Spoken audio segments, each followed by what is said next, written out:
एकतर पिकलाय का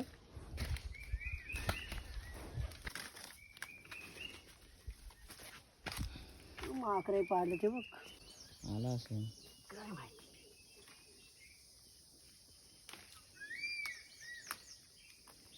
मित्रांनो आता आम्ही आलो आलू काढायला. तू येतोस काय? हे बघू शकता आलू. आलूवर चढताना काळजी घ्यायची. हे बघा काटे फांदीला आहेत. लागल्यावर बॉम्बलाच पाहिजे माणूस. आलू बघू शकता. आलू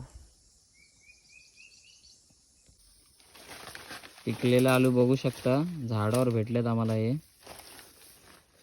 आणि हिरवे आम्ही एवढे काढले आता.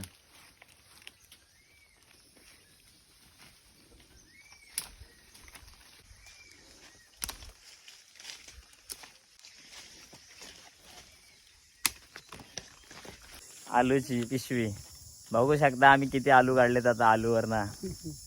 आता घरी न्यायचं मस्त आडीत टाकायचं आणि रोज एक एक दोन दोन खायचा. तुम्ही पण या खायला आमच्यासोबत. आलूचा आनंद घ्यायला. काजू फणस आंबे जांभळं सगळं झाल्यानंतर जो फल खायला भेटतो तो म्हणजे आलू. मित्रांनो आता आम्ही आलूवर गेलेलो. रानातून भरपूर आलू आणलेत. तर ते अर्धे कच्चे आहेत. तर ते आता आम्ही पिकत ठेवणार आहोत. तर कसे पिकत ठेवणार हे तुम्हाला दाखवतो. ही आहे गुली. गुली टोपलीत टाकायची अशी व्यवस्थित. आणि त्याच्यामध्ये हे कच्चे आलू आहेत ते टाकायचे.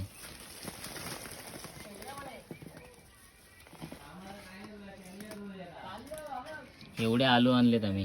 आता याच्यावर ही गुली टाकणार अशी व्यवस्थित. गुली म्हणजे कसली आहे ती मुगाच्या शेंगा वालाच्या चवलीच्या. ही ढोरांसाठी ठेवतो पावसाली. आणि आता ह्याच्यात हे आम्ही आता पिकत ठेवणार आलू. आणि नंतर मग 3-4 दिवसांनी बघायचे आलू पिकलेत का. पिकणार ना हवा. मस्त रोज एक एक दोन दोन आलू खायचे. अशा प्रकारे आमच्या आलूची आडी झालेली आहे आता. मित्रांनो आम्ही आलूची जी आडी टाकलेली त्याच्यामध्ये 3-4 दिवसांनी बघितलं तर हे आलू असे पिकलेले आहेत. हे बघा तुम्ही. बघा तुम्ही. आलूच्या आडीमध्ये आम्हाला तर 4 आलू पिकलेले भेटले. जे आम्ही 3-4 दिवस अगोदर आलूची आडी टाकलेली. नाही राहू दे असं. एवढे भेटले.